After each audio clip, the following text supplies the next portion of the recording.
Sophia Turner signed the marriage certificate with a hand that barely shook. 28 years old, and she was trading her freedom for her father's mistakes. $200,000 in debt to men who broke kneecaps as business strategy. Men who had already visited her childhood home twice, leaving broken furniture and terror in their wake. The registry office in Lower Manhattan smelled like old paper and desperation. Her father stood behind her, guilt etched into every line of his weathered face. Her younger sister Ashley gripped her hand so tightly it hurt. "You don't have to do this," Ashley whispered, tears streaming down her cheeks. "We'll find another way." But there was no other way. Sophia had exhausted every option over 6 sleepless months. Loans denied. Crowdfunding campaigns that barely raised $3,000. The predatory interest kept climbing, and the men kept coming. Then Anthony Colombo made an offer through intermediaries. Marriage in exchange for debt forgiveness. Clean slate. No questions asked. Sophia had researched him obsessively. 34 years old, head of one of New York's most powerful organized crime families. Photographs showed a devastatingly handsome man with dark hair, sharp jaw, and eyes that seemed to catalog everything they saw. Rumors swirled about his ruthlessness, his intelligence, his absolute control over an empire built on fear and loyalty. She expected a monster. She got something far more complicated. Anthony Colombo stood across from her now, signing his own portion of documents with elegant precision. He wore a charcoal suit tailored to perfection. White shirt open at the collar. No tie. Expensive watch caught the light. Everything about him screamed power and money and danger. But when he looked at her, his expression held something unexpected. Curiosity. Maybe even gentleness. "The debt is cleared," he said quietly, handing papers to his lawyer. His voice was smooth, faintly accented. "Your father and sister will not be contacted again." "Thank you," Sophia managed. The words felt hollow. "We should go." He offered his hand. "Your belongings have already been moved to the penthouse."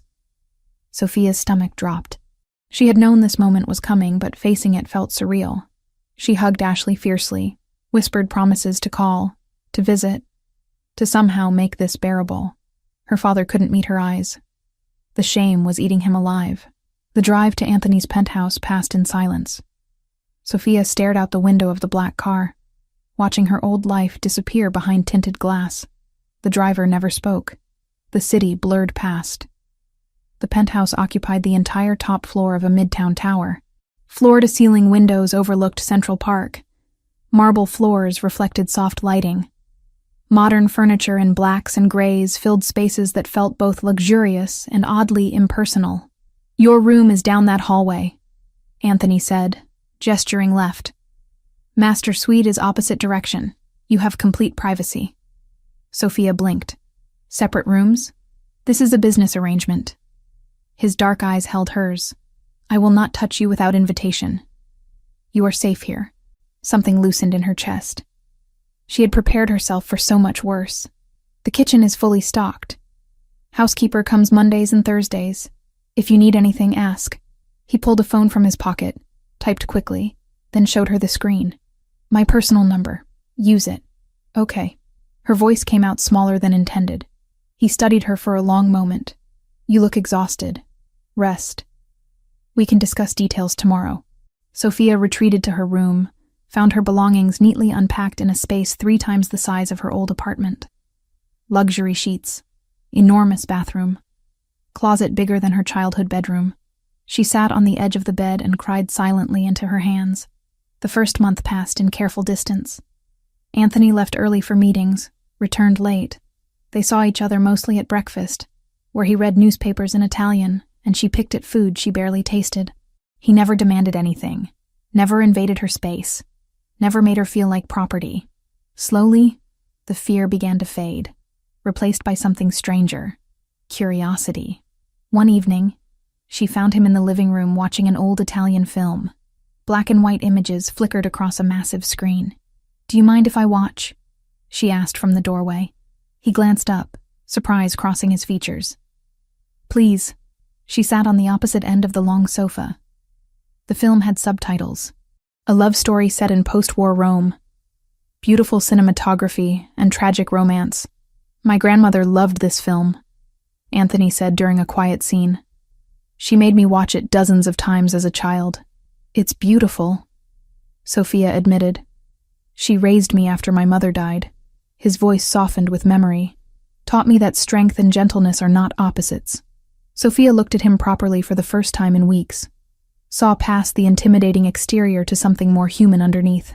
They began talking. Small conversations that stretched longer each night. He told her about growing up in Brooklyn, learning his family's business, the weight of responsibility he carried.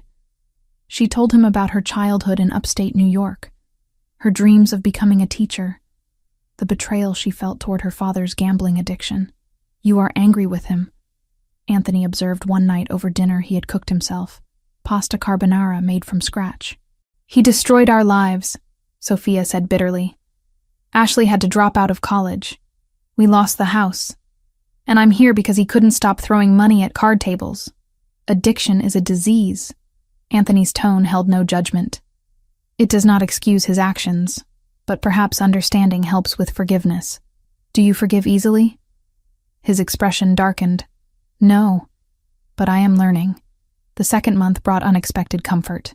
Anthony started asking her opinion on small things. What to order for dinner, which film to watch, whether the new art piece in the hallway was pretentious or interesting. She started leaving her room more, reading in the living room while he worked on his laptop, joining him for meals without the heavy silence. One afternoon, she found him cooking again. This time, he invited her to help. My grandmother would say a woman who cannot make proper pasta is missing a life skill, he teased gently, teaching her to knead dough with precise pressure. And what would she say about men who trap women in business arrangements? Sophia shot back, but with a hint of humor. That I am a fool who does not know how to properly court a beautiful woman. He said it lightly, but his eyes held hers a beat too long. The air between them shifted. By month 3, the attraction became impossible to ignore. Sophia found herself noticing everything about him. The way his hair fell across his forehead when he was concentrating. The warmth of his laugh when something genuinely amused him. How his hands moved with confidence and precision, whether signing documents or chopping vegetables. She caught him watching her too. Quick glances when he thought she was distracted. His jaw tightening when she wore certain dresses. The way he always positioned himself between her and the door. Protective instinct she pretended not to notice. Month 4 brought the charity gala. A business obligation Anthony initially planned to attend alone. Come with me, he said over breakfast. Not a command, an invitation. I don't have anything appropriate to wear. That has been arranged. He slid a business card across the table. Appointment at 2. Choose whatever you like. The boutique was exclusive, expensive, overwhelming. But the dress she selected was burgundy silk that draped elegantly without being overtly sexual. When Anthony saw her that evening, something flickered in his dark eyes that made her pulse race. The gala was everything she expected. Wealthy people in designer clothes making small talk about investments and vacation homes. But Anthony kept her close, his hand resting lightly on the small of her back, introducing her simply as Sophia, never explaining the arrangement. You are nervous, he murmured during a slow dance. Everyone is staring. Let them. His hand splayed wider against her spine. You belong here as much as anyone. Because I'm your wife on paper? Because you are brilliant and kind and stronger than most people in this room. His voice dropped lower. The paper means nothing. You matter. Sophia looked up at him. Really looked. Saw the sincerity in his expression. The carefully controlled desire he was working hard to suppress. When they returned to the penthouse that night, neither moved toward their separate rooms. They stood in the dim living room, city lights creating shadows across Anthony's face. I should let you rest, he said, but made no move to leave. I'm not tired. The distance between them felt charged, dangerous, inevitable. Sophia. Her name on his lips sounded like a confession. If I kiss you now, everything changes. Maybe I want it to change. He closed the space between them in one fluid movement. His hand cupped her jaw with surprising gentleness. His thumb brushed across her lower lip. Are you certain? Instead of answering, she kissed him. The kiss was fire and tenderness. months of tension exploding into desperate contact. His other hand threaded through her hair. She gripped the front of his shirt. They stumbled toward his room, shedding clothes between heated kisses and whispered confirmations. That night, Sophia discovered that Anthony Colombo was as controlled and attentive in intimacy as he was in everything else. He worshipped her body like something precious, learned what made her gasp and arch and moan his name. Afterward, they lay tangled in expensive sheets, her head on his chest, his fingers tracing idle patterns on her shoulder. "This was not part of the arrangement," he said quietly. "No." She pressed a kiss to his sternum. "Is that a problem?" "The opposite." He tilted her face up to meet his eyes. "But you should know that what I feel is not casual. I do not do anything by half measures." "Neither do I." The following weeks blurred together in a haze of growing intimacy. They talked for hours, made love with increasing familiarity and passion, laughed at inside jokes, cooked meals together. She started referring to the penthouse as home without thinking about it. Month 6 arrived with autumn colors in Central Park, and Sophia realizing she was in love with her arranged husband. She was also pregnant. The pharmacy test showed 2 pink lines, then another, then a third to be certain. She sat on the bathroom floor, hands shaking, emotions rioting. Pregnant. With twins, according to the doctor she visited secretly. Twin boys growing inside her.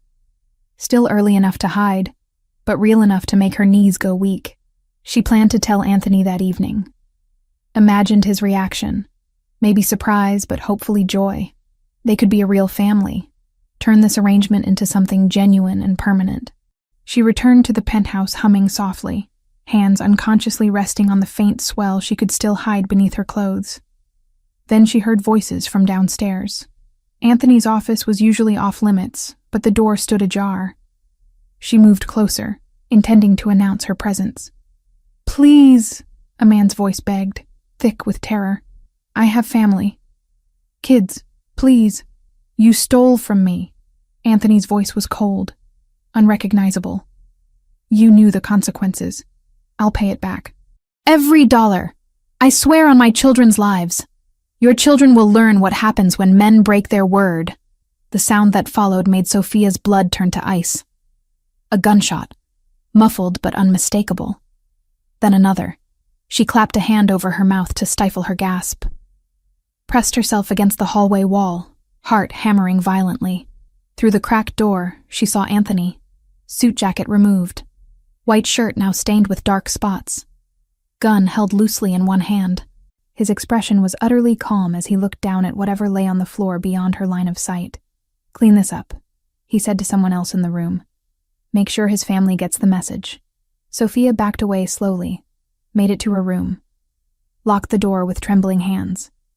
This was who he really was. Not the man who cooked pasta and watched old films and made love to her with devastating tenderness. This was a killer. A man who executed people in his home office like it meant nothing. Her hands went to her stomach. Twin boys who would grow up in this world, who would learn that power came through violence, who would inherit an empire built on blood and fear. She couldn't do it, couldn't raise children here, couldn't let them become what their father was.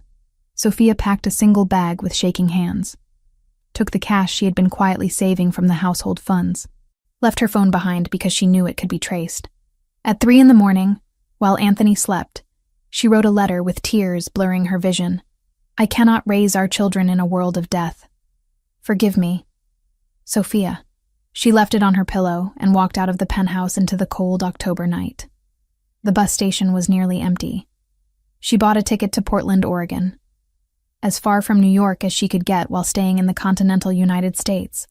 As the bus pulled away from the city, Sophia pressed her hand to the window, watched the skyline disappear, felt her heart breaking even as she knew this was the only choice. She was 28 years old, pregnant with twins, and running from the only man she had ever truly loved. Because sometimes love was not sufficient when the cost was your children's souls. 3 years changed everything and nothing. Sophia Turner stood behind the counter of Storybook Corner, a small independent bookstore in downtown Portland that specialized in children's literature. Her hands moved automatically, scanning picture books and board books while her mind wandered to the daycare pickup schedule. Luca had art class today. Matteo needed his blue jacket because he refused to wear any other color lately. The twins were 3 years old now. 3 years of building a life from scratch in a city where nobody knew her real name or her past. 3 years of working double shifts to afford the cramped 2-bedroom apartment in a neighborhood that was safe enough. 3 years of looking over her shoulder, waiting for Anthony Colombo to find her. But he never came. Part of her wondered if he had even looked. Maybe the debt arrangement had been exactly what he claimed originally. A business transaction. Nothing more. Maybe she had imagined the depth of feeling between them, projected her own desperate need for connection onto a man who felt nothing. The door chime rang. Sophia glanced up with her practiced customer service smile. Her heart stopped. Anthony Colombo stood just inside the entrance, backlit by autumn sunlight streaming through the glass. He wore dark jeans and a black sweater, casual clothes that somehow made him look more dangerous rather than less. His hair was shorter than she remembered. His face was thinner, sharper angles emphasized by shadows under his eyes that spoke of too many sleepless nights. But those dark brown eyes were exactly the same, and they were locked directly on her. The book in Sophia's hands slipped from her grip, hitting the counter with a dull thud. "Hey, you okay?" Rachel, her coworker, touched her arm with concern. "You look like you've seen a ghost." Sophia couldn't speak, couldn't move, couldn't breathe. Anthony walked toward the counter with slow, deliberate steps. Every person in the store seemed to sense something wrong. Conversations died. Heads turned. He stopped 3 feet away, close enough that she could smell the faint scent of his cologne, the same one he had worn in New York, far enough that he wasn't crowding her. "Hello, Sophia." His voice was exactly as she remembered. Smooth, controlled, with that barely perceptible accent that made her name sound like music. "I don't know you," she whispered. "Please leave. We both know that's not true." He placed a photograph on the counter between them, face down. "But if you prefer to have this conversation here, in front of your colleagues, I can accommodate that." Rachel was staring now. 2 customers had stopped browsing to watch. Sophia's hands shook as she flipped the photograph. It showed 2 small boys with dark curly hair and brown eyes, laughing in a park. Luca and Matteo. Taken recently, maybe last week at the playground near their apartment. Cold fear washed through her. "There's a coffee shop 2 blocks north," Anthony said quietly. "Meet me there in 10 minutes, or I will wait here until your shift ends. Your choice." He turned and walked out before she could respond. Sophia grabbed the photo, shoved it in her apron pocket. "I need to take my break. Right now." Rachel frowned. "We have customers. Please. It's an emergency." She didn't wait for permission. Grabbed her coat and hurried out into the cool October air. Portland was gray and overcast, perpetually threatening rain without delivering. She walked quickly toward the coffee shop, mind racing. How had he found her? How long had he known? Why wait 3 years? And most terrifying of all, what did he want? The coffee shop was one of those aggressively Portland establishments with reclaimed wood tables and fair trade everything. Anthony sat in the back corner, 2 cups already on the table. He stood when she approached. Old-fashioned manners she had forgotten. "I didn't know what you drink anymore," he said, gesturing to the cups. "One is black coffee. The other is a latte with vanilla." The latte had been her order. 3 years ago, in a different lifetime. Sophia sat, wrapping her cold hands around the warm cup without drinking. "How did you find me? Does it matter?" "Yes." He leaned back in his chair, studying her with an intensity that made her want to disappear. "You were very careful. New name, cash only for the first 6 months, no social media, no contact with anyone from New York except your sister." Sophia's stomach dropped. "You've been watching Ashley?" "Monitoring, not watching. There's a difference." His tone held no apology. "She was the only connection you maintained. It took 18 months before she slipped and mentioned Portland in a phone conversation. Another year to narrow down your location. 6 more months to confirm. 3 years. Sophia's voice came out hollow. "You've known for 6 months and you're only showing up now? I wanted to be certain you were truly safe and stable before I disrupted your life." His jaw tightened. I am many things, Sophia, but I am not cruel without purpose. You're also a killer. The words burst out before she could stop them. I saw you.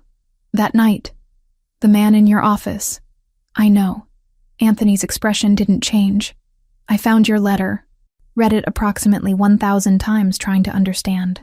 There's nothing to understand. I couldn't raise children in that world. Our children. He said it softly. But the possessive pronoun landed like a physical blow. Twin boys. Luca and Matteo. 3 years old. Luca is cautious and loves books. Matteo is bold and refuses to wear anything but blue lately. Tears burned Sophia's eyes. Don't. Don't what? Don't know my own sons? Don't care about the family you stole from me? I was protecting them. By raising them in a city 3,000 miles away? By working 60-hour weeks so you can afford an apartment in a neighborhood where I counted 4 drug deals happening within 2 blocks? His voice rose slightly, controlled anger bleeding through. By denying them a father who would give them everything? Everything except safety. Sophia's hands shook around the cup. Everything except a life where they don't learn that violence is how you solve problems. Anthony was quiet for a long moment. When he spoke again, his voice had softened. The man you saw me kill that night was not innocent. He had stolen $300,000 from my organization and used that money to fund a human trafficking operation. He was selling children, Sophia. Children. She looked up sharply. I am not asking you to condone what I did, Anthony continued.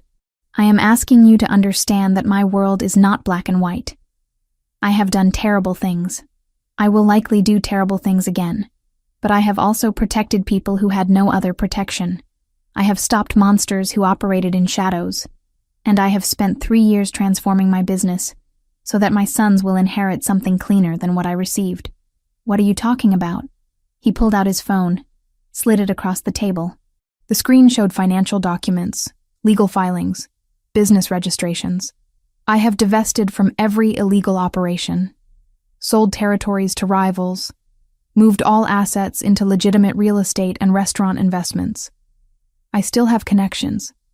I still have power, but I no longer profit from the worst of it. Sophia scrolled through the documents with numb fingers. It was real. All of it. Dated across the past 3 years. You did this because of what I wrote in the letter? I did this because you were right.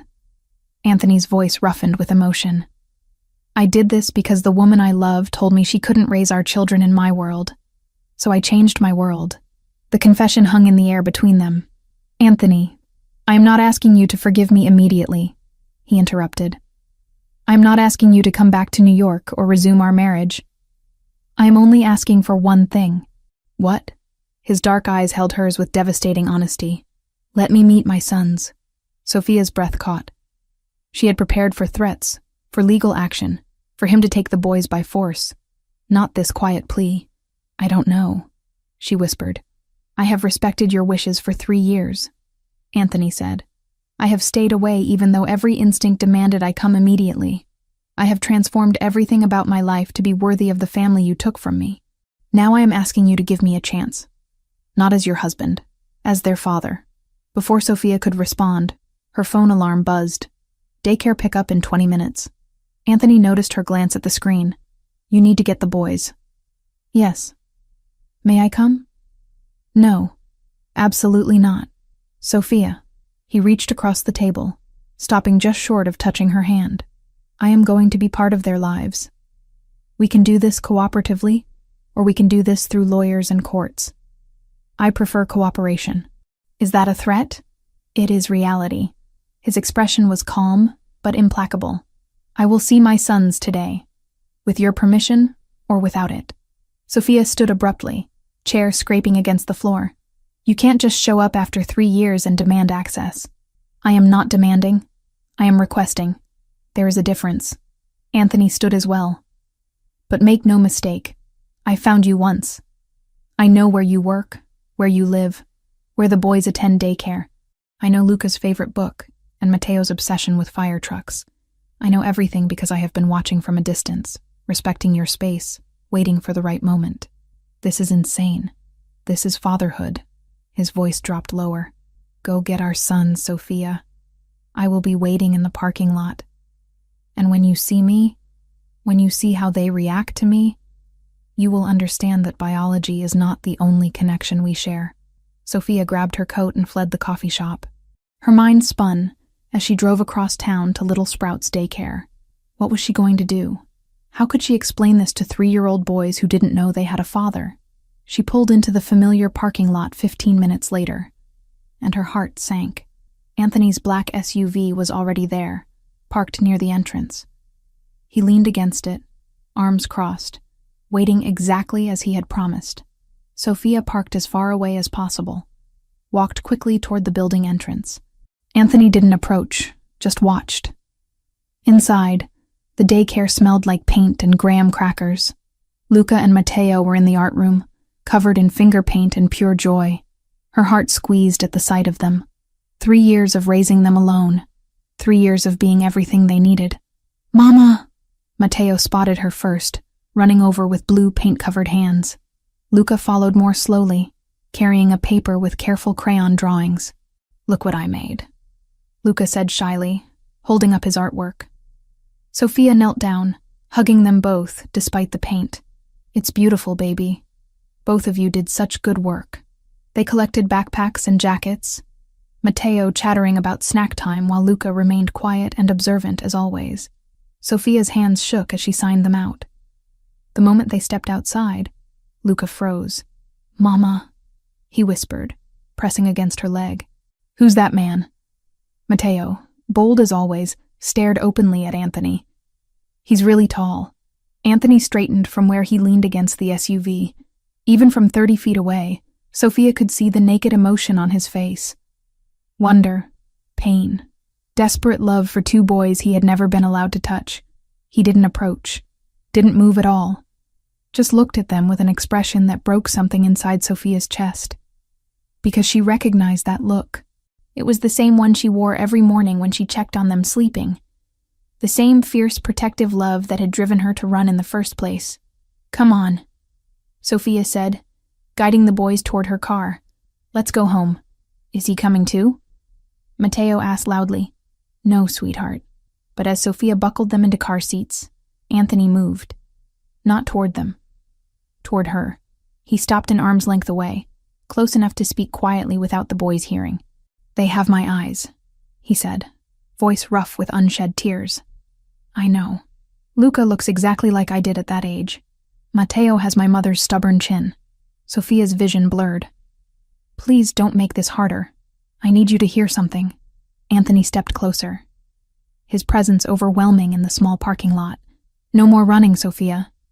You ran once and I let you go because I understood your fear. But that grace period is over. Those are my sons. And whether you like it or not, whether you trust me or not, I will be in their lives. You can't force. I am not forcing anything. I am stating fact." His dark eyes burned into hers. "Tomorrow morning I will come to your apartment. I will meet them properly. I will begin building a relationship with my children. And you will allow this because deep down, you know they deserve a father who loves them." Sophia's breath came in short gasps. "I hate you." "No, you don't." He said it with absolute certainty. "You hate that you still love me. You hate that I found you. You hate that the life you built is about to change. But you do not hate me, darling. You never could." He turned and walked back to his SUV without waiting for a response. Sophia climbed into her car with shaking hands. In the rearview mirror, she watched Anthony stand beside his vehicle, watching them. Not following. Not threatening. Just watching his sons with the expression of a man who had found something he thought lost forever. "Mama, who was that?" Luca asked again as they drove away. Sophia met his innocent brown eyes in the mirror, eyes identical to his father's. "Someone who wants to meet you," she heard herself say. "Someone very important." That night, after the boys were asleep in their shared bedroom, Sophia sat on her couch in the dark apartment and finally let herself cry. 3 years of running. 3 years of building a life alone.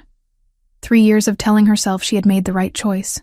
And Anthony Colombo had shattered it all in one afternoon with a photograph and a quiet demand. Her phone buzzed. Unknown number.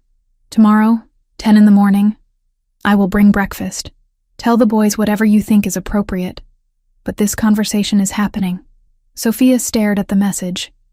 Then, with trembling fingers, she typed back, "If you hurt them, I will destroy you." His response came immediately. "If I hurt them, I will let you." Anthony Colombo arrived at exactly 10 in the morning, carrying 2 bags from a local bakery and a leather briefcase that probably cost more than Sophia's monthly rent. She had been awake since 5, cleaning the already clean apartment, rehearsing what to tell the boys, changing her outfit 3 times before settling on jeans and a sweater that felt appropriately casual and defensive. The twins were eating cereal at their small kitchen table when the knock came. Matteo jumped up immediately, always eager for new experiences. Luca remained seated, watching with those careful brown eyes that missed nothing. Sophia opened the door. Anthony looked different in daylight streaming through her apartment windows. Still devastatingly handsome, but something about seeing him in her space felt surreal. He belonged in penthouses and exclusive restaurants, not her cramped 2-bedroom with mismatched furniture from thrift stores. "Good morning." He held up the bags. "I brought pastries, and these." He shifted the briefcase slightly. "Come in." Sophia stepped aside, heart hammering. Anthony entered slowly, taking in every detail of the small space. His gaze lingered on the twins' artwork taped to the refrigerator, the stack of library books on the coffee table, the worn couch where Sophia spent nights after double shifts, too exhausted to make it to bed. Luca and Matteo stared at the tall stranger with identical expressions of curiosity and wariness. Anthony set the bags on the counter, then did something Sophia didn't expect. He lowered himself to one knee, bringing his considerable height down to the boy's eye level. "Hello," he said gently. "My name is Anthony. What are your names?" Matteo spoke first, predictably. "I'm Matteo. That's Luca." He's shy, but I'm not. A hint of a smile touched Anthony's mouth. "It is very nice to meet you both. I brought breakfast if you would like some." "What kind?" Matteo demanded. "Chocolate croissants and apple turnovers." "I like chocolate," Matteo declared. Luca remained silent, studying Anthony with an intensity that was unnerving in a 3-year-old. Sophia intervened. "Boys, why don't you finish your cereal first? Then we can have a pastry." Anthony stood smoothly. "May we speak privately for a moment?" Sophia nodded toward the small bedroom that served as her own. Once inside with the door cracked so she could hear the boys, Anthony opened his briefcase and withdrew a folder. "Custody documents," he said without preamble. "My lawyer prepared them yesterday. Full joint custody with a phased schedule, Portland visits now, and longer New York blocks during holidays and summers once the boys were older." Sophia's stomach dropped. "You can't be serious." "I am completely serious. However," he held up a hand before she could interrupt. "I am not filing them." "Not yet. Then why show me?" "Because I want you to understand that I have legal recourse, and I am choosing not to use it." Anthony's dark eyes held hers. "I do not want a court battle, Sophia.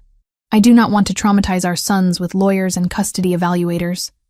I want to build a relationship with them naturally, with your cooperation." "Why should I cooperate with you?" "Because it is the right thing to do. Because they deserve a father. And because whether you admit it or not, you know I am not the monster you convinced yourself I was 3 years ago." Sophia crossed her arms defensively. "You killed a man in your office. I executed a human trafficker after he was given multiple opportunities to surrender the children he had taken." Anthony's voice remained calm. "I am not asking you to approve of my methods. I am asking you to see the context." He withdrew another folder, this one thicker. "My business transformation. Every document is here. Sale of illegal operations, transfer of territories, investment portfolios in legitimate real estate and restaurant ventures. I have severed ties with every violent aspect of my former life." Sophia flipped through pages of legal documents, financial statements, property deeds. The scope was staggering. He had dismantled an empire and rebuilt it as something entirely different. "This must have cost you millions. It cost me approximately $200 million in lost revenue, and another $100 million in buyouts and settlements." He said it matter-of-factly. "But I gained something far more valuable. The possibility of being worthy of my family." Sophia looked up sharply. "We're not your family. Not anymore. Biologically, legally, and emotionally, you are. Anthony stepped closer. You can deny it all you want. You can tell yourself that 3 years of separation erased what we built. But those boys in your kitchen have my blood, my eyes, and my last name, whether you acknowledge it or not. I gave them my last name. They're Turner, not Colombo. On what documents? Their birth certificates list father as unknown. Their social security cards were obtained with fraudulent information. Medically, they have half a genetic history missing. His voice hardened slightly. You have denied them access to family medical records, to knowledge of their heritage, to an entire side of their family that would love them. Guilt twisted in Sophia's chest. She had thought about that over the years, about what information she was withholding, about whether she had the right to make that choice. What do you want from me? She asked quietly. Time. Access. The opportunity to prove that I can be the father they deserve. Anthony's expression softened. I am not asking to take them from you. I am asking to be included in their lives. Starting today. From the kitchen came a crash, and Mateo's voice. Oops! Sophia hurried out to find chocolate milk spreading across the table. Both boys looked guilty. She grabbed paper towels, cleaning automatically while her mind spun. Anthony appeared in the doorway. May I? Before she could respond, he was kneeling beside the table with more paper towels, showing Mateo how to wipe in smooth strokes instead of spreading the mess. My grandmother used to say that spills happen, Anthony said conversationally. The important thing is learning to clean them properly. You have a grandma? Mateo asked. I had a grandmother. She passed away when I was young. But she taught me many things. Luca spoke for the first time, his quiet voice cutting through the chatter. Where's your mama and papa? Anthony paused in his cleaning. When he answered, his voice carried genuine emotion. My mother died when I was 7. My father was not a good man, so my grandmother raised me. Our mama raises us, Luca said simply. We don't have a papa. The words hung in the air. Sophia saw the flash of pain cross Anthony's face before he controlled it. Would you like to have a papa? Anthony asked gently. Both boys looked at Sophia. She felt trapped, cornered by the weight of their innocent expectation. That's something we need to talk about, she managed. Why don't you two go play in your room for a bit? But the pastries, Mateo protested. After you play for 10 minutes. Go on. The boys scampered off. Sophia sank into one of the kitchen chairs, exhausted, and it wasn't even 11 in the morning. Anthony sat across from her at the small table. I handled that poorly. I apologize. You handled it honestly. Sophia rubbed her temples. I don't know how to do this. Neither do I. But we learned together. Over the next hour, they talked through logistics. Anthony wanted to visit daily for the next week. Short visits, an hour or two, just to build familiarity, then gradually extend the time. He had rented a furnished apartment in Portland, planning to stay indefinitely. You're not going back to New York? Not while my sons are here. He said it simply, as if uprooting his entire life was obvious. Eventually, I hope we can discuss a more permanent arrangement. But for now, I meet them where they are. The boys returned, and Anthony produced the pastries with appropriate ceremony. Watching him interact with Luca and Mateo was surreal. He answered their random questions with patience, showed Mateo how to fold a napkin into different shapes, asked Luca about the drawings on the refrigerator, and actually listened to the long, rambling explanation of who each stick figure represented. When noon arrived and Anthony prepared to leave, Mateo hugged his leg spontaneously. Will you come back tomorrow?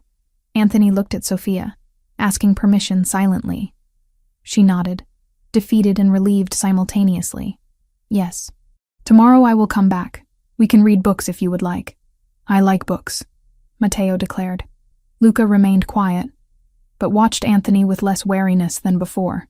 At the door, Anthony paused. Thank you for allowing this. I didn't really have a choice. You always have a choice.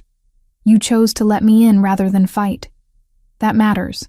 He left, and Sophia closed the door, leaning against it with shaking hands. The next day, Anthony returned with 3 children's books. Italian fairy tales with English translations and beautiful illustrations. He read them with different voices for each character, making Mateo giggle and even pulling a smile from serious Luca. The third day, he brought ingredients and taught them to make simple pasta dough.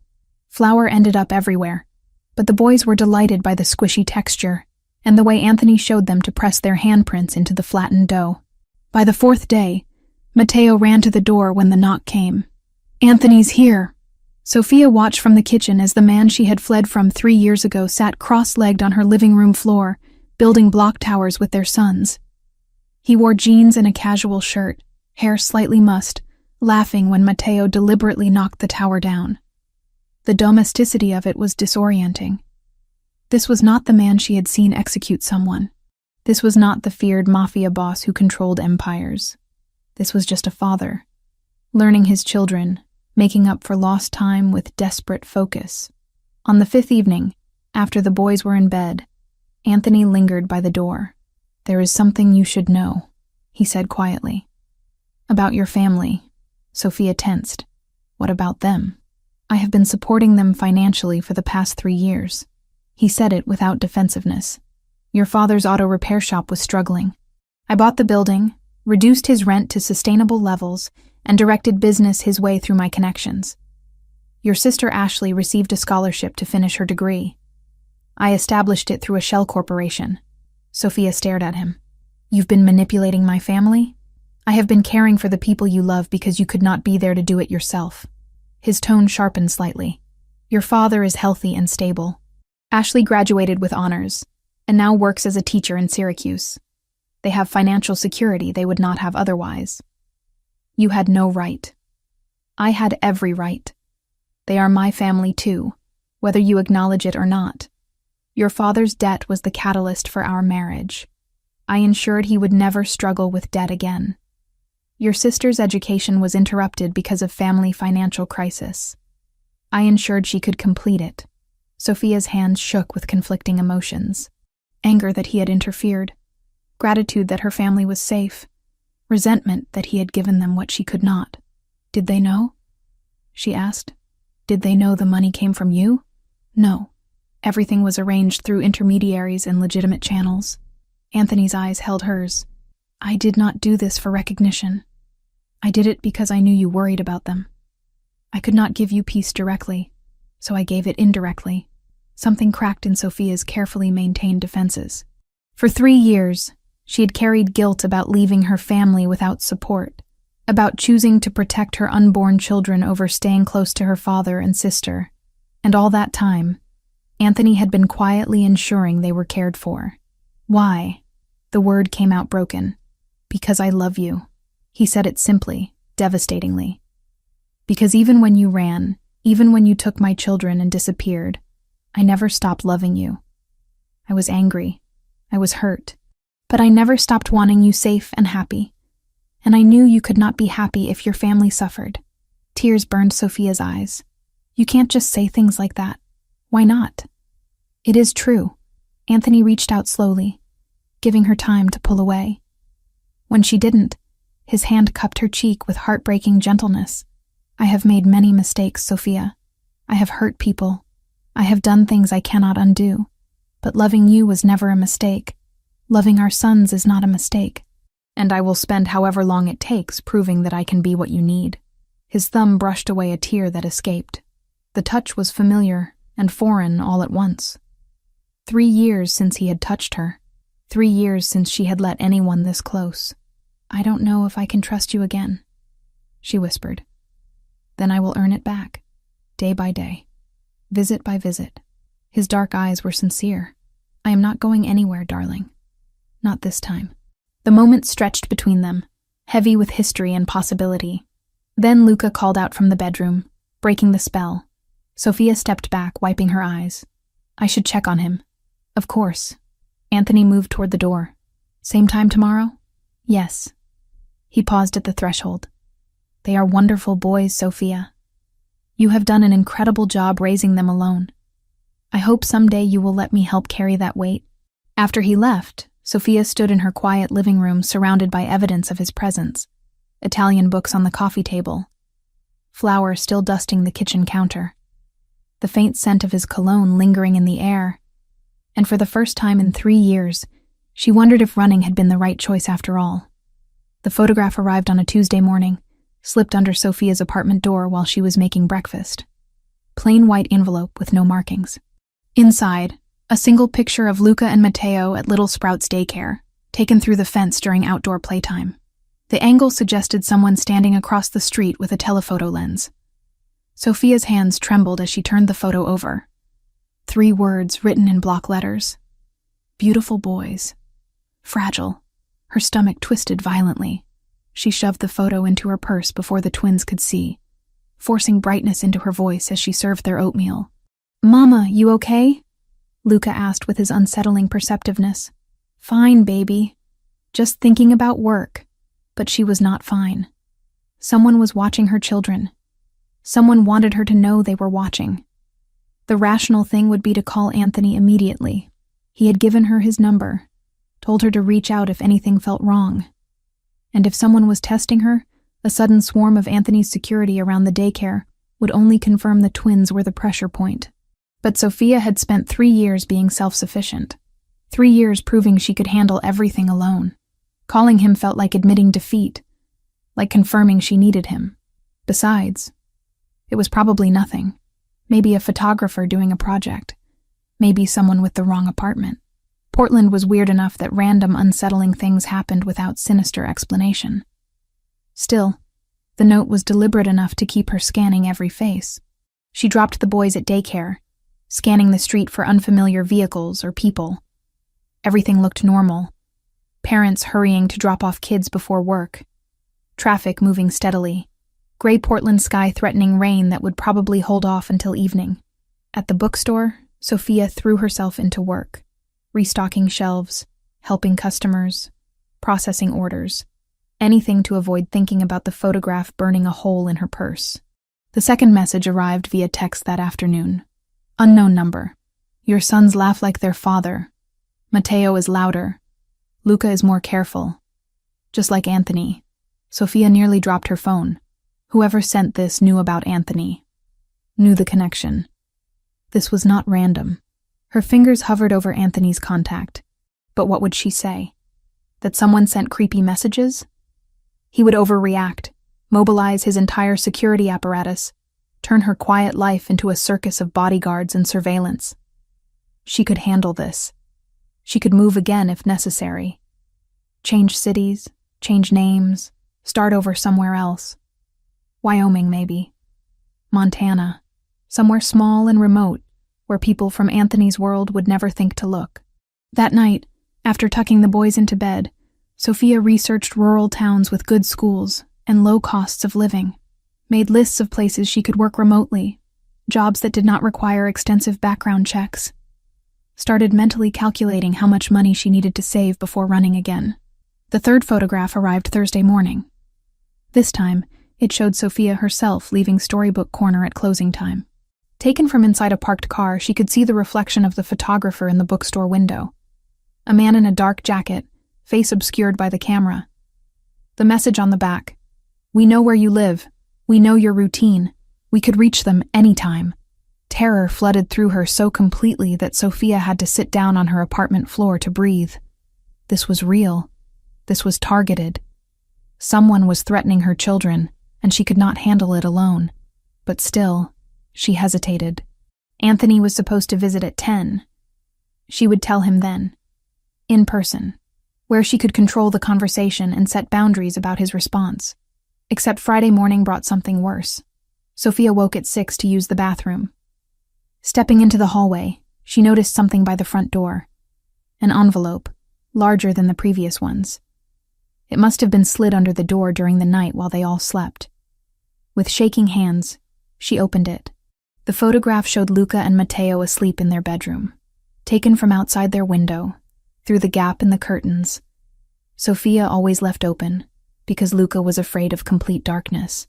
Both boys were visible in their twin beds, peaceful and vulnerable. Sophia's knees gave out. She sat hard on the floor, hand pressed to her mouth to muffle the sob that threatened to escape.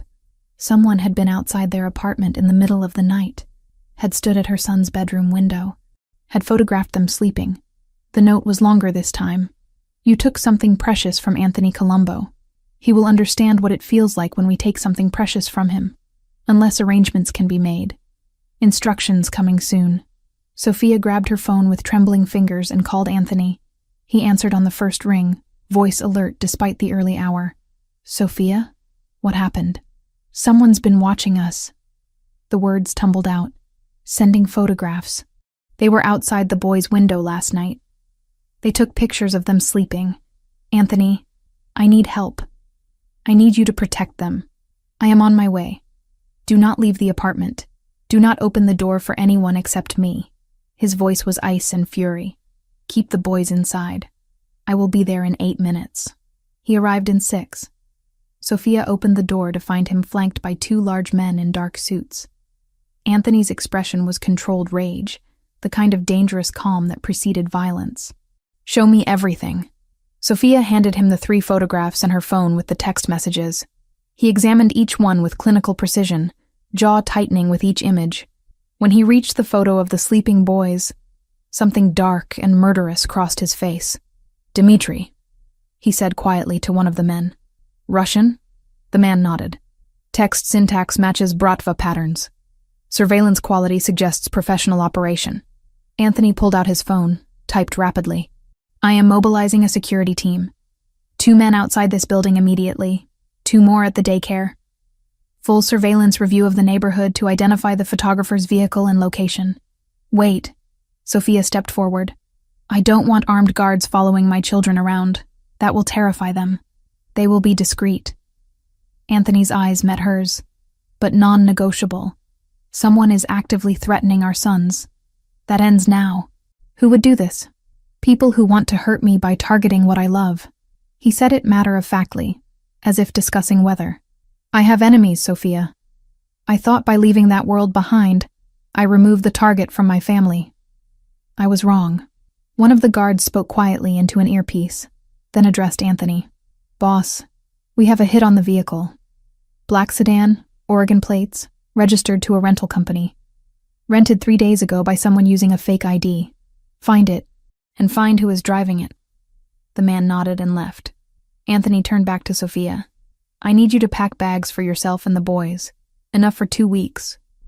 What? Why? Because you cannot stay here. This location is compromised.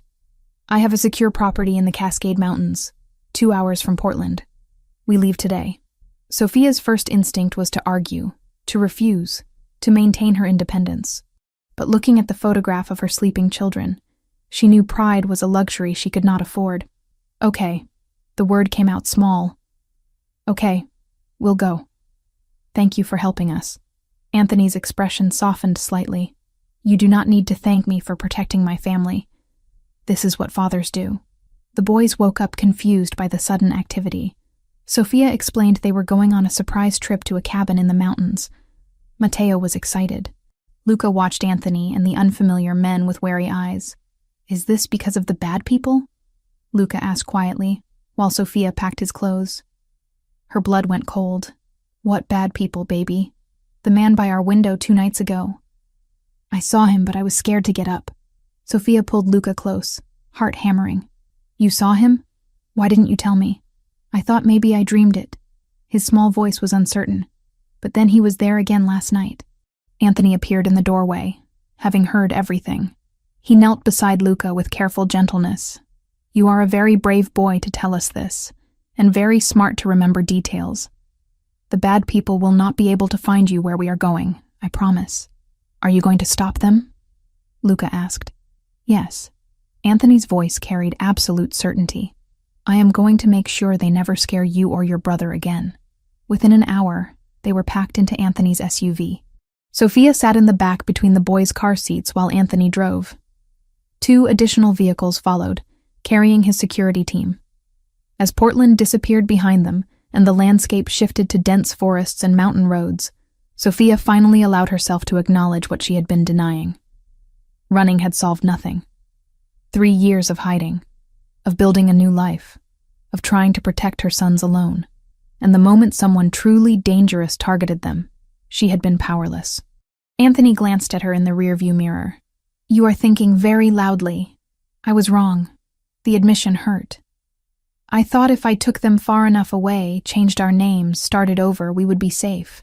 But they will always be targets because of who their father is. Not because of who I am. Because of who I was.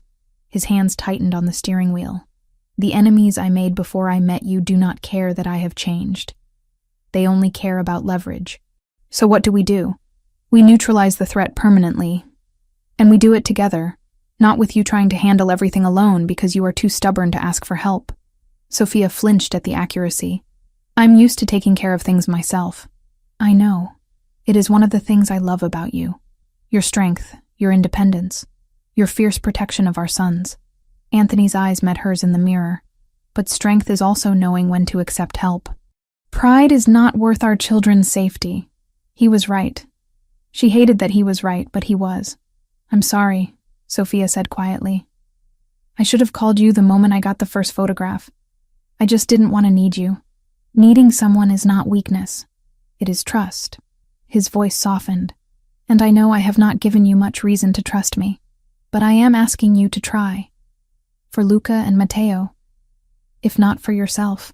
The mountain house appeared after 2 hours of winding roads through increasingly remote forest. It was larger than Sophia expected, but still felt intimate. Modern architecture with enormous windows overlooking a valley. Solar panels on the roof. A circular driveway where the security vehicles parked. This is yours? Sophia asked as they unloaded bags. I bought it 2 years ago. Somewhere to disappear when New York became too loud. Anthony lifted a sleeping Matteo from his car seat with surprising gentleness. Now it serves a more important purpose. Inside, the house was beautiful. Open floor plan with a massive stone fireplace. Kitchen with professional appliances. Bedrooms upstairs with views of the forest. The boys would love it here once they woke up enough to explore. One of the security men approached Anthony. Perimeter is secure. Motion sensors active. We identified the Bratva operative through facial recognition. Dmitry Volkov sent him personally. Anthony's expression went cold. Volkov wants a war. He will get one. Who is Dmitry Volkov? Sophia asked after the guard left. A man who used to report to me before I divested from territorial operations. Anthony's voice was hard.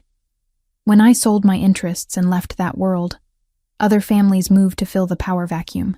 Dmitry believes I still have influence he can exploit. He is using you and the boys as leverage to force me back into the game. Will it work? No. Anthony turned to face her fully. But I will make him regret threatening my family. The certainty in his voice was both comforting and terrifying. This was the man she had run from 3 years ago. The one capable of cold violence and strategic cruelty. But now that violence was directed at protecting her sons, and she could not bring herself to condemn it. What happens next? She asked.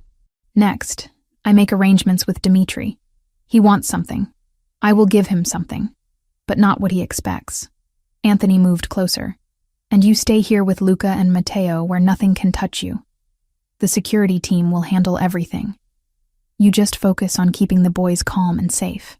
Sophia nodded, exhausted and grateful, and still processing everything. Anthony? Yes? Thank you. For coming when I called. For not judging me for waiting too long. For just helping without making me beg.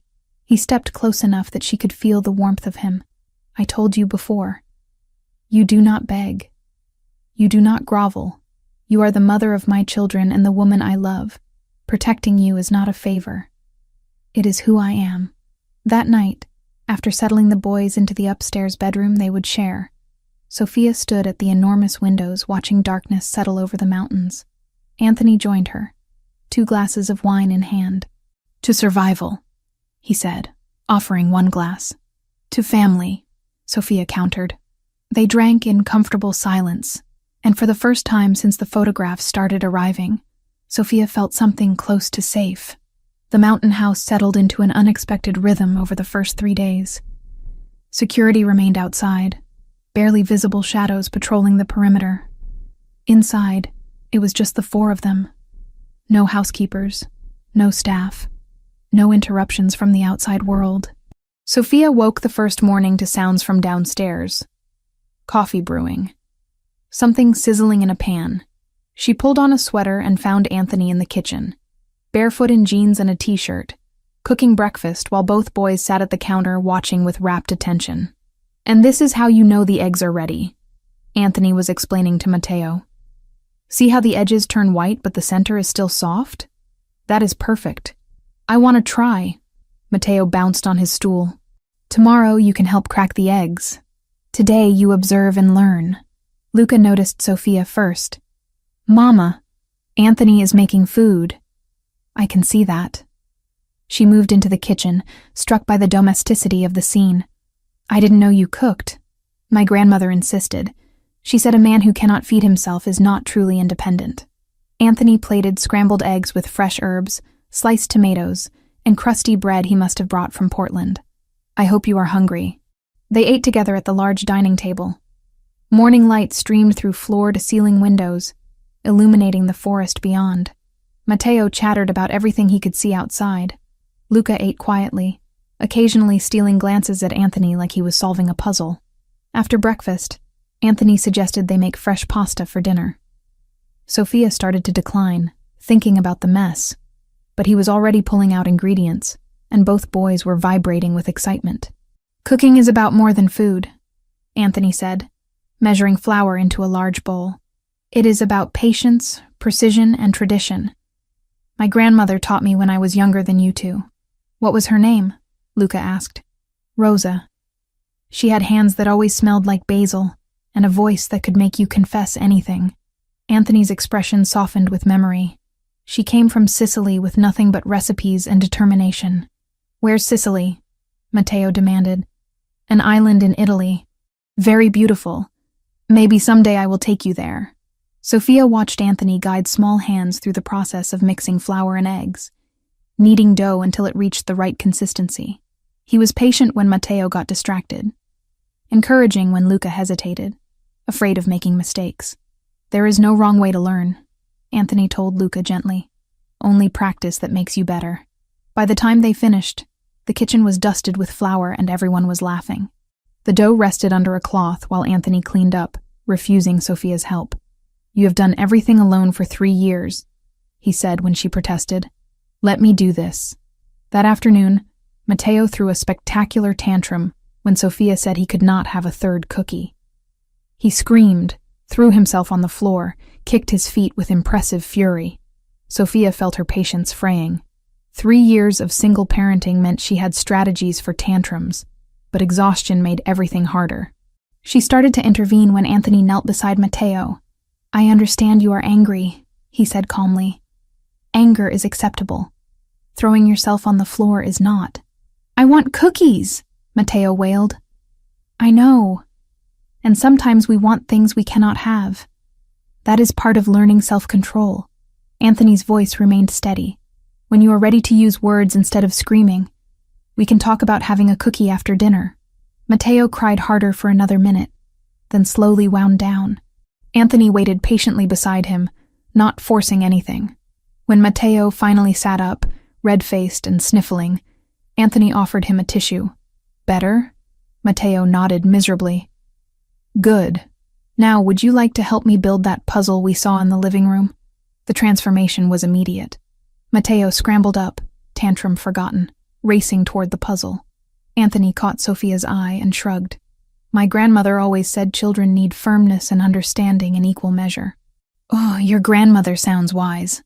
"She was the wisest person I have ever known." That night, Luca woke screaming from a nightmare around 2 a.m. Sophia rushed to the boys' room, finding Luca tangled in blankets, sobbing about monsters and shadows. Matteo slept through it somehow, undisturbed. "Shh, baby, it's okay. Mama's here." Sophia gathered Luca into her arms, rocking him. "There was a bad man at the window," Luca cried. Like before, he was trying to get in. Sophia's heart clenched. The trauma from Portland was manifesting in nightmares now. Anthony appeared in the doorway, hair mussed from sleep, concern evident on his face. "What can I do?" "I don't know. He's remembering the man outside our apartment." Anthony entered slowly, sitting on the edge of Luca's bed. "May I try something?" Sophia nodded, desperate for anything that might help. "Luca, Anthony said gently. Look at me. Luca turned tear-streaked face toward him. The bad man cannot reach you here. Do you know why? Why? Because I am here. And I will never let anyone hurt you or your brother. That is a promise I make as your father. You're my papa? If you will have me, yes. And fathers protect their children always, no matter what. Luca studied him seriously. What if you're sleeping? Then the men outside who work for me are watching. And if somehow anyone got past them, your mother would stop them. And if somehow they got past her, I would wake up and stop them. Anthony's voice was absolutely certain. You are surrounded by people who love you. Monsters have no chance. But what if... Luca, Anthony leaned closer. When I was your age, I was afraid of many things. My grandmother would tell me a secret. Do you want to know what it was? Luca nodded. She said fear lives in the dark because it knows light will destroy it. So every time you feel afraid, you turn on a light. Not just a lamp, but a light inside yourself. You think about the people who love you, and that light grows so bright that fear has nowhere to hide. I don't know how to make an inside light. I will teach you. Close your eyes. Luca obeyed, still hiccuping slightly from crying. Now think about your mama. How she smells like vanilla and coffee. How she reads you stories every night. How safe you feel when she holds you. Can you picture that? Yes. Good. That is your first light. Now think about Matteo. How he makes you laugh even when you do not want to. How he shares his toys even though he loves them. How you are never truly alone, because he is always there. Luca's breathing was slowing, evening out. That is your second light. Now think about me. I know we have not known each other very long, but I love you. I will always protect you. You are my son, and that means you are precious beyond measure. That's 3 lights, Luca murmured, sounding drowsy. 3 lights so bright that no nightmare can survive. Do you feel them? Yeah. Good. Keep them glowing. And if you ever feel scared again, you turn on those lights and remember you are loved. Within minutes, Luca was asleep again, breathing deep and peaceful. Anthony carefully tucked the blankets around him and followed Sophia out of the room. In the hallway, Sophia turned to him with tears in her eyes. How did you do that? My grandmother did it for me after my mother died. I had nightmares for years. He leaned against the wall, exhaustion evident. I never thought I would use that technique on my own children, but I am grateful I remember it. Thank you. You do not need to thank me for comforting my son. They stood in the dim hallway, the house silent around them. Sophia became acutely aware of how close they were standing, how Anthony's presence felt both familiar and charged with possibility. We should try to sleep, she said, but made no move toward her room. Sophia. His voice dropped lower. May we talk? Really talk? She nodded, following him downstairs to the living room. Anthony started a fire in the massive stone fireplace, flames casting dancing shadows across the walls. They sat on opposite ends of the long leather couch, distance preserved but barely. I need you to understand something, Anthony began, staring into the fire. The day I found your letter, the day I realized you had left, it broke something in me I did not know could break. Sophia wrapped her arms around herself, waiting. I have survived things that would destroy most men. Violence, betrayal, loss. I learned early to compartmentalize emotion, to separate what I feel from what I must do.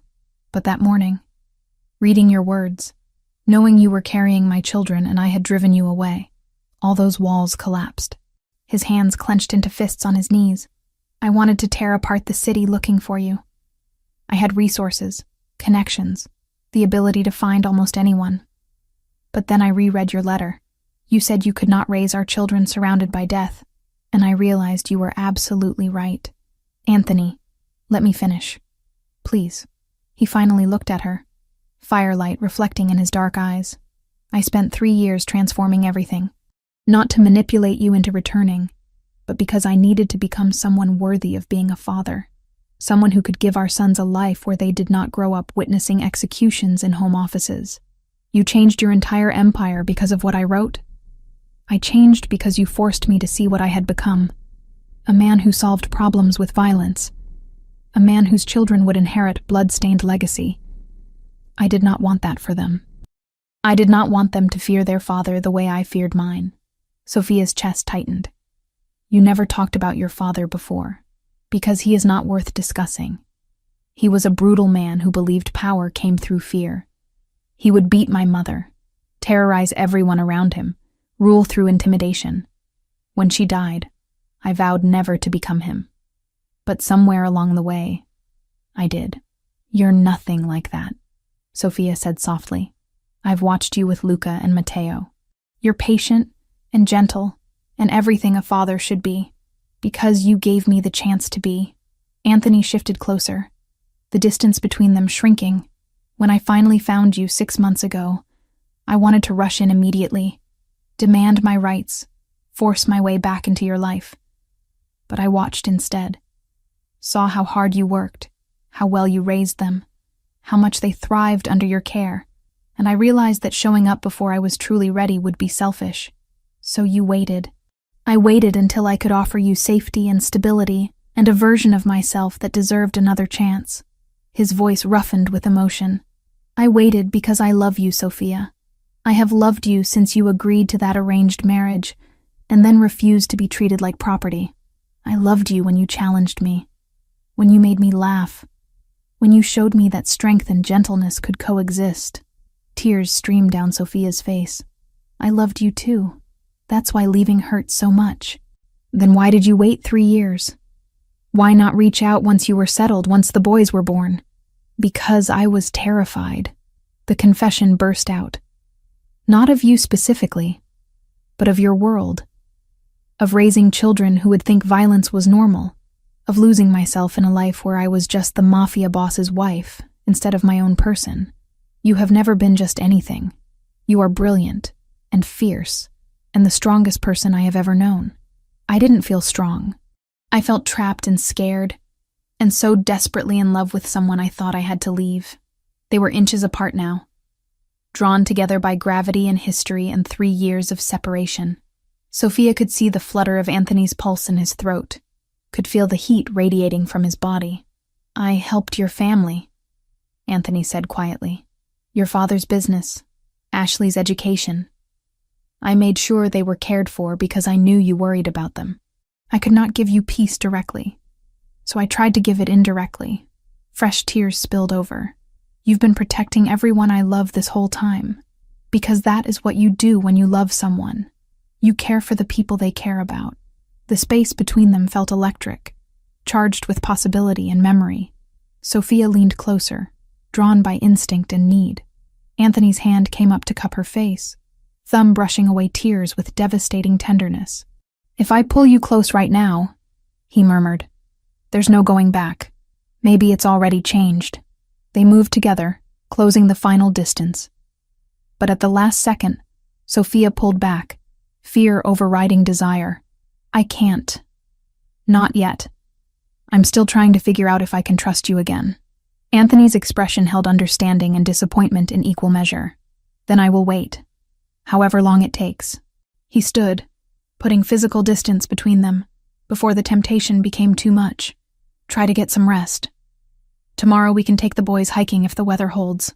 Sophia watched him climb the stairs to his own room, then sat alone by the dying fire. Her lips tingled with the kiss that almost happened. Her heart ached with feelings she had tried to bury for 3 years. The next morning, Matteo ran into the kitchen where Sophia was attempting coffee and announced, Papa is teaching us to make pancakes. Sophia froze, mug halfway to her lips.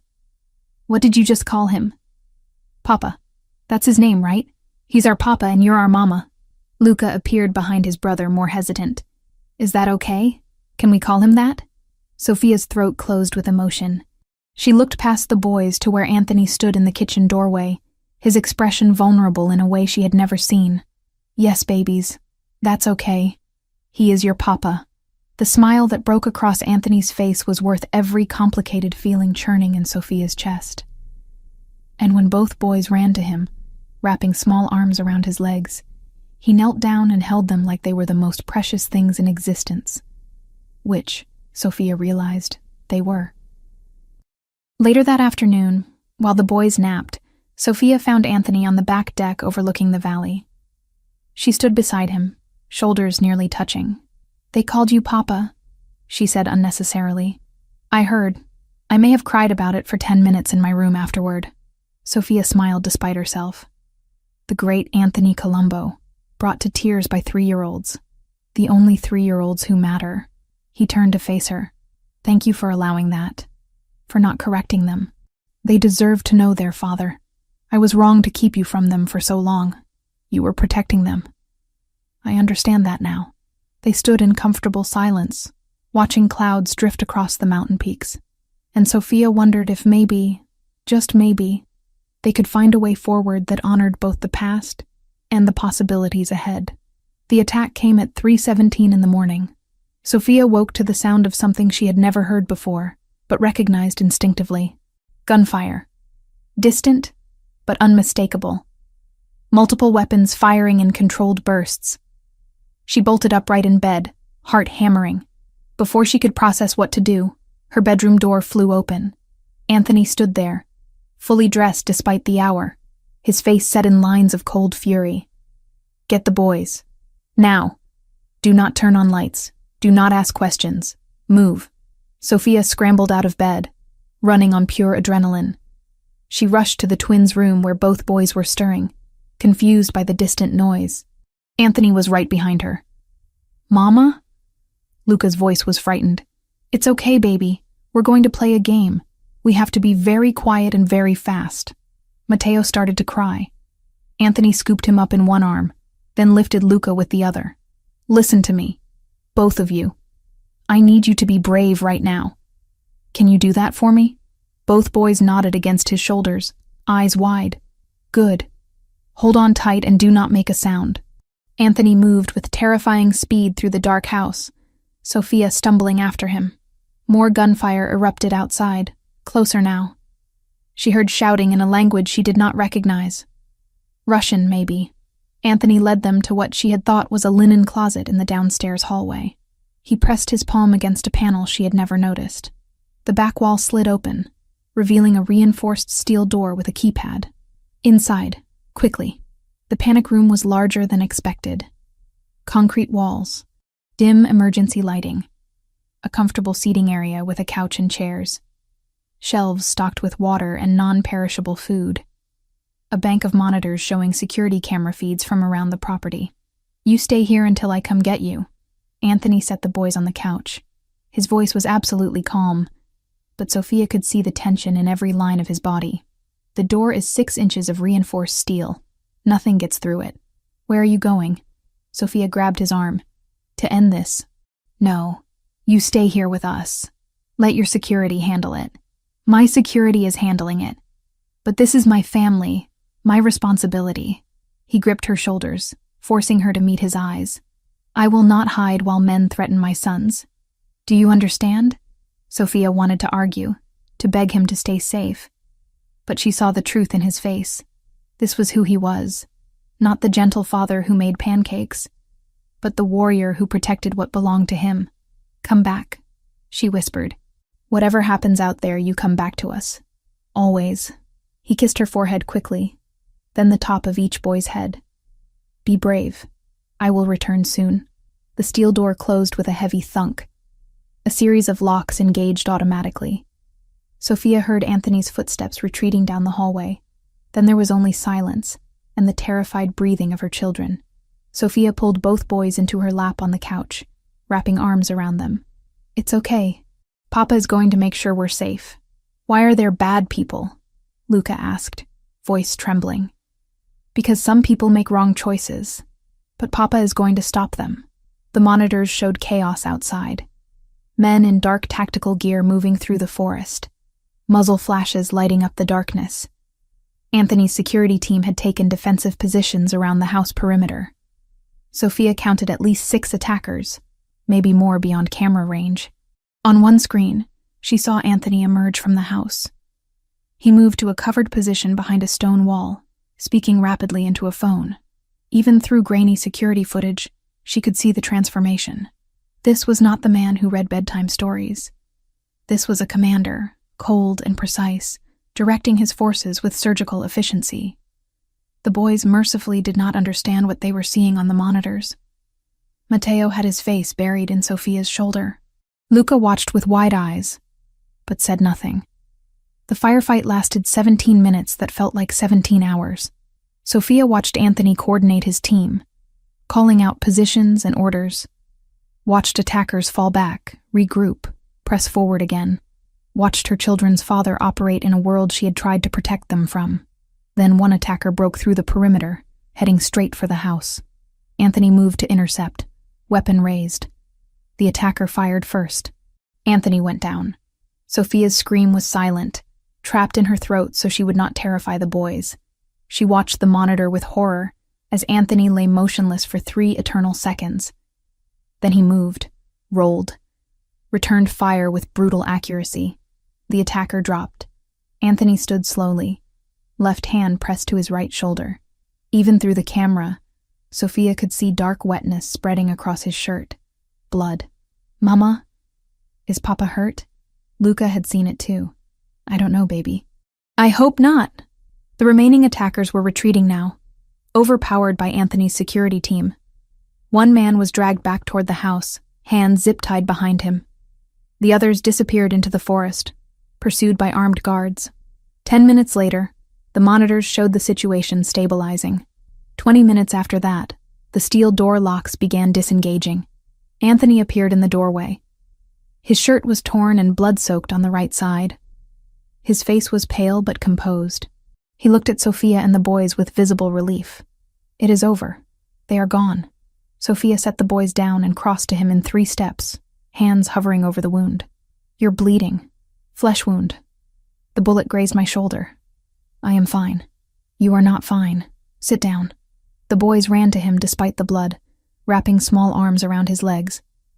Anthony winced but did not push them away. "Did you stop the bad people?" Matteo asked. "Yes. They will not come back." "Because you're strong," Luca said with certainty. "Because I love you. Love makes us stronger than we know." Sophia got the boys settled on the couch with blankets, both of them exhausted and crashing from adrenaline. They fell asleep within minutes, curled together like puppies. Then she turned to Anthony. "Shirt off. Now." He obeyed, carefully pulling the ruined fabric over his head. The wound was exactly as he described, a deep graze across the meat of his shoulder, still bleeding sluggishly. Painful, but not life-threatening. Sophia found the first aid kit Anthony had shown her when they first arrived. Her hands shook as she cleaned the wound with antiseptic, trying to be gentle despite her terror and anger. "You should have stayed in here with us," she said, voice breaking. "I should have protected my family. I did what was necessary. You got shot. I have been shot before. This is nothing." Sophia pressed gauze to the wound harder than necessary. Anthony hissed in pain but did not complain. "Do not minimize this," she snapped. "You could have died out there. You could have left our sons without a father they just found. You could have, but I did not." He caught her wrist gently, stilling her shaking hands. "I am here. Injured but alive. Our sons are safe. That is all that matters." Tears spilled down Sophia's cheeks. "I watched you on those monitors. Saw you go down. For those few seconds, I thought you were dead, and I realized I cannot lose you again. Sophia, no, let me say this." She kept her hands busy with the bandage, unable to meet his eyes. "I told myself for 3 years that I ran to protect the boys, that I left because of your world, your violence, your danger. But that was only part of the truth. What was the other part? I was terrified of how much I loved you." The confession came out raw and honest. I had never felt that way about anyone, so completely consumed by another person, and when I saw what you were capable of, when I witnessed the darkness in your world, I panicked, because I knew that loving you meant accepting all of you, the gentle man who cooked pasta, and the ruthless one who killed without hesitation. Anthony was very still, barely breathing. "I was not strong enough then," Sophia continued. "I thought if I removed myself from your world, I could remove the conflict. But it followed us anyway. Because our sons carry your blood, your legacy, whether I run or not. So you regret them." "What? No." She finally looked up, meeting his dark eyes. I have never regretted them for a single second. They are the best thing in my life. But tonight, watching you risk everything to protect us, I realized something. You changed your entire world trying to be worthy of us. You dismantled an empire, walked away from power, spent 3 years becoming someone different. All because I asked you to. Because you were right to ask. Maybe, but I never asked the important question. Sophia's voice dropped to a whisper. Did you want to change? Or did you only do it to get us back? Anthony reached up with his good arm, cupping her face with his hand. I changed because you showed me who I was becoming. A man my sons would fear. A man you could not love. I changed because I wanted to be better. Not just for you, but for myself. For the legacy I leave behind. Even if I had never come back? Even then. His thumb brushed her cheekbone. Transforming my life was not a manipulation tactic. It was an awakening. You leaving forced me to confront truths I had avoided. That power without purpose is emptiness. That legacy built on fear is worthless. That the only thing that truly matters is family. Sophia pressed her forehead to his, careful of his injured shoulder. I never stopped loving you. Not for 1 day in 3 years. I was just too afraid to admit it. And now? Now I am tired of being afraid. Tired of running. Tired of pretending I can protect our sons from everything when the safest place for them is with both their parents united. Anthony's breath caught. What are you saying? I am saying that when this is over, when the threat is eliminated, I want us to try again. Really try. Not because of an arrangement or obligation, but because I choose you. I choose us. Sophia. Her name was a prayer and a promise. I have waited 3 years to hear those words. I am sorry it took so long. Do not apologize. You needed time. I would have waited decades if necessary. They stayed like that. Foreheads pressed together, breathing the same air. Sophia's hands rested on his chest, feeling his heartbeat strong and steady beneath her palm. The man you captured, she said eventually. What happens to him? Anthony's expression hardened. He will tell me everything. Who sent him? How they found us? What Dmitry Volkov wants? Then I will negotiate. Negotiate what? Peace. Permanent, ironclad peace. He pulled back slightly to look at her properly. I am going to make a deal with the 5 families. Every major organization in New York and the surrounding territories. I will formally renounce all my former holdings, all territories, all claims to power. In exchange, they guarantee in writing that my family is untouchable. Forever. Will they agree to that? They will if I offer enough. I still have leverage, connections, information. I will trade everything to ensure you and our sons can live without looking over your shoulders. That will cost you everything you built. I do not care. His voice was absolutely certain. Let them have the territories, the money, the influence. I will keep my family. That is the only empire that matters. Sophia kissed him then. Soft and gentle, and full of 3 years of longing. Anthony responded carefully, mindful of his injury, but with intensity that spoke of his own desperate need. When they finally broke apart, both breathing hard, Sophia whispered against his lips, "You are bleeding on my shirt." Apologies. Bullet wounds are inconsiderate that way. She laughed despite everything, despite the chaos and fear and uncertainty. Let me finish bandaging you properly before you bleed out and ruin this moment.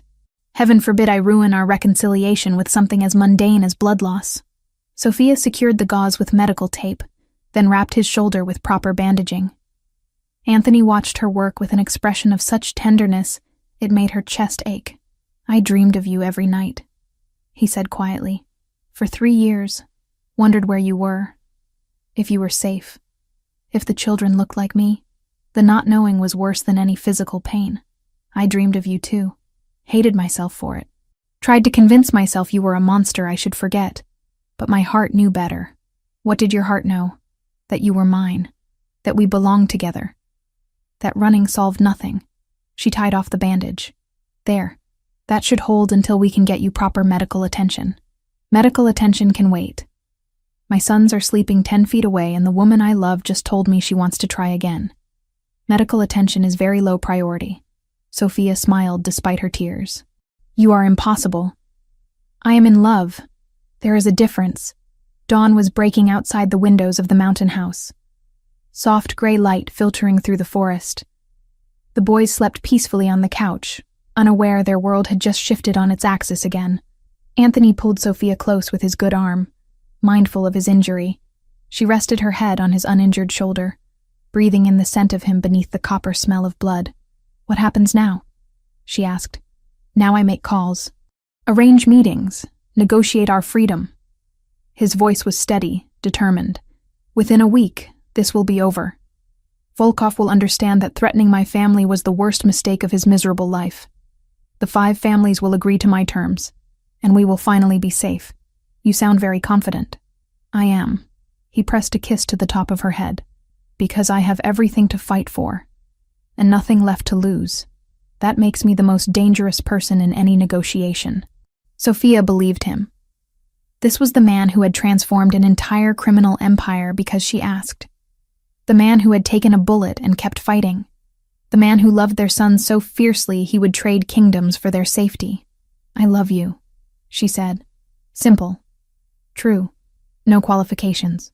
I love you too. Always have. Always will. They stayed like that as dawn fully broke, wrapped in each other, watching their sleeping children, planning a future that finally felt possible. 2 months passed in careful reconstruction. The attack at the mountain house ended exactly as Anthony promised. The captured operative talked within hours, revealing everything about Dmitry Volkov's plan. Anthony made calls, arranged meetings, negotiated with a precision that reminded Sophia why he had been so feared in his former life. The deal was struck on a rainy Tuesday in a neutral location in Seattle. Representatives from 5 major families gathered.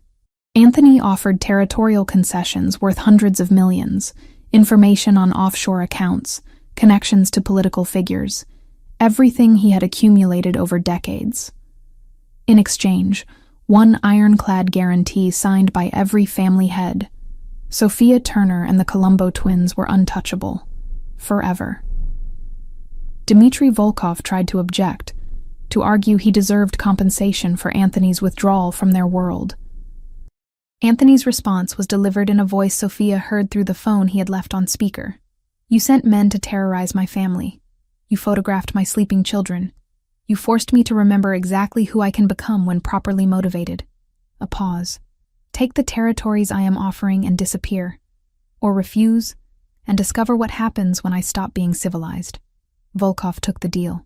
Now, Sophia stood in the living room of their new house in Westchester, watching moving trucks unload furniture. The house was nothing like Anthony's old Manhattan penthouse. This was a home. 4 bedrooms, a backyard with swings already installed, large kitchen with space for family meals, neutral colors, warm lighting, safety without ostentation. Mama, can we go see our new room? Mateo tugged her hand impatiently. In a minute, baby. Let the movers finish. Luca stood beside her more quietly, taking everything in with his usual careful observation. Is this where we live now? Forever? Yes, sweetheart. This is home. With Papa? With Papa. Anthony appeared from the kitchen where he had been directing furniture placement. His shoulder had healed cleanly over the past 2 months, leaving only a thin scar. He scooped up Mateo with his good arm. Ready to see your room? I had it painted blue like you wanted. Blue is the best color, Mateo declared. What about you, Luca? Do you like your side? Sophia had insisted the twins have their own space as they got older, but Luca had been anxious about sleeping separately from his brother. The compromise was a large room with 2 distinct areas, each boy's space reflecting his personality but still together. Can I see? Luca asked shyly. Absolutely. Come. Sophia followed them upstairs, heart full watching Anthony show the boys their room. One side had bookshelves already loaded with Luca's favorites. The other had a space for Mateo's growing collection of toy cars. Both had comfortable beds, desks for when they started school, and a large window overlooking the backyard. This is ours, Luca breathed, eyes wide. All yours. Papa helped me pick everything out. The boys explored with mounting excitement, examining every corner. Sophia leaned against the doorframe, watching her family with contentment she had not felt in years. Anthony joined her, sliding an arm around her waist. They seem happy. They are. We all are. Even you? Especially me. The move into the Westchester house took a week. Sophia enrolled the boys in Little Scholars Academy, a private bilingual school 15 minutes away. They would start in 2 weeks, giving everyone time to adjust. Anthony kept his promise about separating work from family. His office was downtown, 45 minutes away. He left each morning after breakfast and returned by 6 every evening, unless Sophia explicitly said she was okay with him staying later. Weekends were sacred, dedicated entirely to family. Sophia spent her days setting up the house and planning something she had dreamed about for years. A bookstore. Her own small business where she could curate children's literature and create community reading programs. I found a space, she told Anthony over dinner one night. The boys were focused on their spaghetti, sauce covering their faces. It is tiny, in a strip mall near the school, but it has good light and reasonable rent. Buy the building, Anthony said simply. What? No. I just want to rent the space. Buy the building. I will arrange financing. Then you control everything, no landlord issues, and you can expand when ready. Anthony, that is too much. It is an investment in your dream. Let me do this. Sophia wanted to argue, to maintain independence, but she was learning to accept help without seeing it as weakness. Okay, thank you. When do you want to open? Maybe 3 months? I need to build inventory, design the space, hire help. I know contractors who can expedite the work, and I have connections with publishers who can get you wholesale pricing on stock. She raised an eyebrow. Connections with children's book publishers? I am a man of many resources. He grinned. Also, I may have spent the past month researching the independent bookstore industry because I knew you would want to do this eventually. Her chest tightened with emotion. You researched bookstores for me? I research everything that matters to you. It is how I show love. 6 weeks after moving to Westchester, Anthony suggested they host dinner. Not business associates or casual acquaintances. Family. Your father and Ashley, he said while they prepared lunch. I think it is time they met their grandchildren properly. And time for you to reconnect face to face. Sophia's hands stilled on the sandwich she was making. She had talked to Ashley regularly since returning to New York, but seeing her family in person felt huge. I do not know if I am ready. You are ready, and the boys deserve to know their grandfather and aunt. What if my father judges me for running, for keeping the twins secret? Then I will remind him that his gambling debt created this situation, and he has no room to judge anyone. Anthony's voice was firm, but I do not think he will. From what Ashley tells me, he has spent 3 years regretting how things happened. Sophia looked at him. You talk to Ashley? Occasionally. She wanted updates on you and the boys once I found you. I told her limited information to respect your privacy. But yes, we have spoken. Of course he had. Anthony managed every detail, protected everyone he loved, thought 10 steps ahead constantly. Okay, Sophia said. Let us do dinner. Here, next weekend. I will arrange everything. The following Saturday, Sophia was a bundle of nervous energy. She changed outfits 3 times, cleaned the already clean house twice, made enough food to feed 20 people even though only 4 were coming. They will love you, Anthony assured her, catching her as she obsessively straightened couch pillows. You are their daughter and sister. Nothing changes that. Everything has changed. I left for 3 years, had children they knew nothing about, built a life without them. Because you were protecting yourself and your sons. They will understand. The doorbell rang at exactly 6. Sophia froze. Anthony squeezed her hand once, then went to answer. Her father looked older. Gray hair, deeper lines around his eyes, shoulders slightly stooped, but his face broke into an expression of pure joy when he saw her. Sophia, his voice cracked. My girl. She burst into tears and ran to him. He held her tightly, both of them crying, 3 years of separation dissolving in one embrace. I am so sorry, he kept saying. So sorry for everything. I know, Dad. It is okay. Ashley waited behind their father, tears streaming down her own face. When Sophia finally pulled away from their dad, Ashley grabbed her in a fierce hug. You are such an idiot, Ashley said, laughing through her tears. 3 years and you could not even send a photo? I was scared. I did not want to put you in danger. Well, you are stuck with me now. I am not letting you disappear again. The twins watched from behind Anthony, uncertain about the crying adults. Sophia wiped her face and knelt down. Boys, come meet your grandfather and your Aunt Ashley. Matteo approached boldly as always. Hi, I am Matteo, that is Luca. He is shy, but I am not. Sophia's father laughed, a sound she had not heard in years. He lowered himself carefully to the boy's level. It is very nice to meet you both. You look just like your father. Everyone says that, Matteo agreed. But Mama says we have her smile. You definitely have her smile. Her father looked up at Sophia with shining eyes. They are beautiful, sweetheart. Absolutely beautiful. Ashley was already kneeling beside Luca, who seemed fascinated by her colorful scarf. I am your Aunt Ashley. I teach 2nd grade, so I am pretty cool with kids. Want to see a magic trick? Luca nodded, and Ashley produced a quarter from behind his ear. Both boys squealed with delight. Dinner was chaotic and wonderful. The twins performed for their new audience, showing off drawings and explaining their school in elaborate detail. Sophia's father told stories about Sophia as a child that made everyone laugh. Ashley fit into the family dynamic immediately, teasing Anthony and playing with the boys like she had known them forever. After dinner, while the boys played with Ashley in the living room, Sophia found herself alone with her father in the kitchen while they cleared dishes. I need to say something, he started. What I did, forcing you into that marriage to clear my debt. It was unforgivable. Dad, please let me finish. He set down the plate he was holding. I have spent 3 years knowing I sold my daughter to save myself. I destroyed your life because I could not stop gambling. No apology will ever be enough. You did not destroy my life.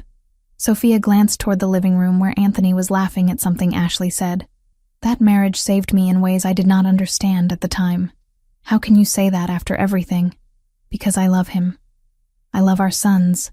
I have a life I never imagined possible. She took her father's hand. Yes, the beginning was wrong.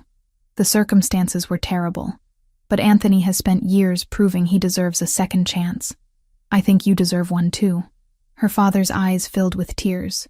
I do not deserve your forgiveness. Maybe not, but I am giving it anyway. Because holding on to anger hurts me more than it hurts you. Because I want my children to know their grandfather.